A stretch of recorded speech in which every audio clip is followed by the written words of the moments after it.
Aux confins des Ardennes, à quelques kilomètres de la Belgique, il est une demeure un peu particulière. Cadre champêtre, vue dégagée et presque tout à refaire. Déjà au démarrage, pour une question de sécurité, on reposera la rambarde ici avec la main courante. Dès qu'il le peut, Manuel Tejero-Cruz fait le tour du propriétaire. Une plongée dans le passé. La cuisine qui était moderne pour l'époque, puisqu'elle disposait de carreaux de faïence. Il y avait même l'ancêtre du réfrigérateur, un garde-manger. Construit en 1938, l'édifice conserve quelques indices sur ses anciens habitants. De l'autre côté, je traverse la cloison. Nous trouvons donc dans la partie dortoir, qui était prévue pour 6 hommes. C'était des lits, donc 3 fois, lits superposés, 2 comme ceci. On voit bien les fixations. Une villa forestière en apparence inoffensive.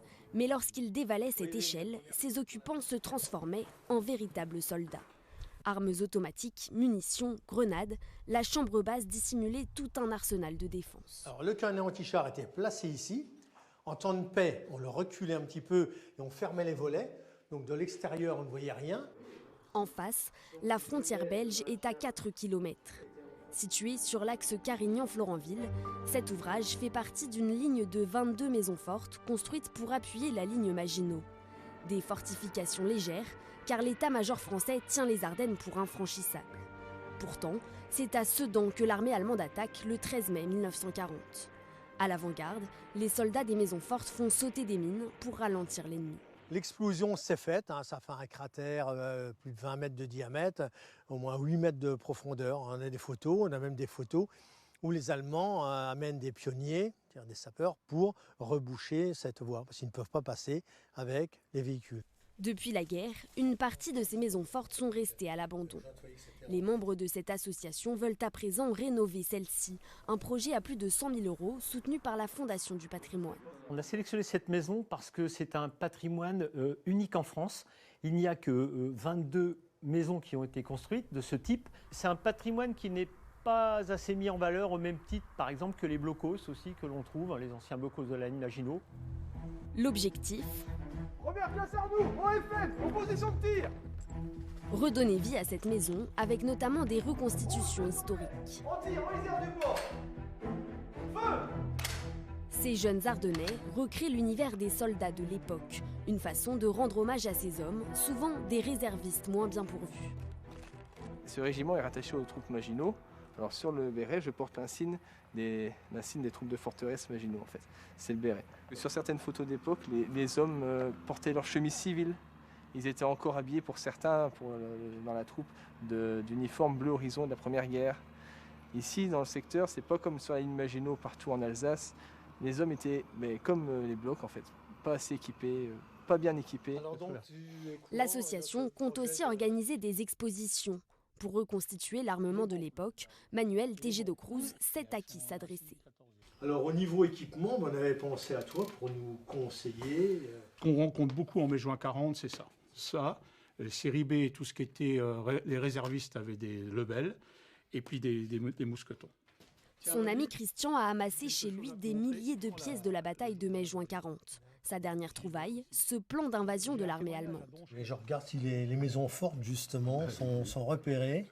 Mais c'était un leurre, donc normalement, ça ne devait pas être signalé. Très attaché à ce patrimoine, Christian applaudit le projet de rénovation. Redonner vie à un projet, restaurer pour que cette maison puisse résister dans le temps et pour les prochaines générations, c'est le top, c'est magnifique. C'est un devoir de mémoire qu'on a qu'il ne faut surtout pas oublier et qu'il faut entretenir pour pas que ça se reproduise.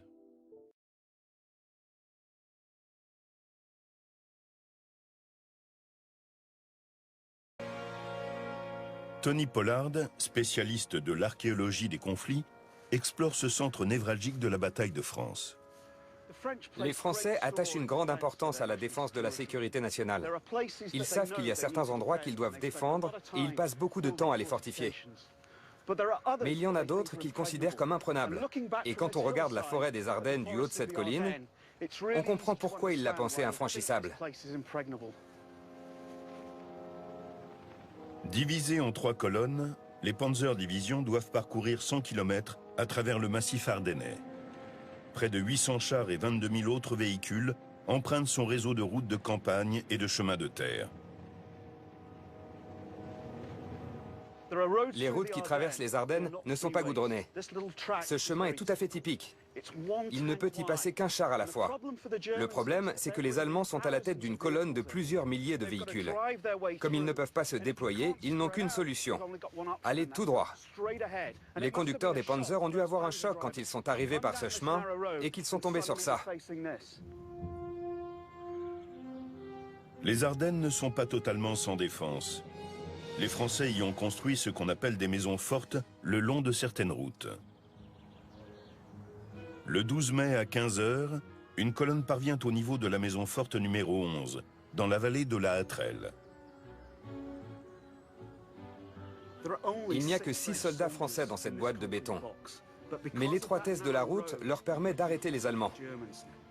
C'est un véritable piège. Et pendant un moment, ils sont comme au champ de tir. Ce n'est qu'une boîte au beau milieu de nulle part. Mais grâce à leur détermination, ils parviennent à retenir les Allemands pendant 4 heures. Les hommes de la maison forte numéro 11 sont complètement isolés. Mais vu la position des Panzers, les uns derrière les autres sur la route étroite, seul le véhicule de tête peut tirer sur leur casemate. L'infanterie ne tarde pas à entrer dans la bataille. L'extérieur de ce bâtiment est absolument criblé d'impacts de balles. Et si on les étudie de plus près, ils ont une histoire à raconter. On peut faire une analyse criminalistique pour comprendre ce qui s'est passé. On a des tirs de mitrailleuses de ce côté-ci. À première vue, ce sont sans doute les premières rafales tirées par les Allemands. Ils essayaient d'éliminer cette position-là au coin, qui devait arroser la route d'un feu nourri d'armes automatiques. On a une embrasure anti-char juste là. Mais il se passe quelque chose de différent de ce côté-ci. Regardez les dégâts. Ils ont pulvérisé le béton et mis à nu les fers d'armature.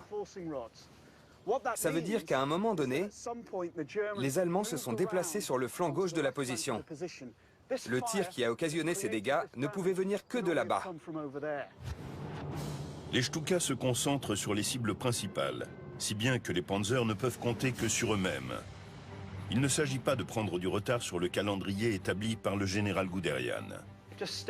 Dès qu'on entre ici, on est envahi par une sensation de claustrophobie. 6 hommes, tous équipés d'armes automatiques, avec des ouvertures dans toutes les directions. C'est le plus gros problème pour les Allemands. Ici, on a une excellente ligne de tir sur la route. Et là, il y avait sûrement le canon anti-char dirigé lui aussi droit sur la route. Tous les engins blindés mécanisés étaient là et tiraient sur ce blocos. Le problème, c'est qu'il manquait aux Allemands une pièce essentielle, l'artillerie lourde. Ici, ça aurait dû être un appui aérien fourni par les Stuka. Mais ils étaient occupés ailleurs. Et c'est grâce à cette pièce manquante que les 6 soldats français ont réussi à retenir toute une colonne allemande pendant 4 heures.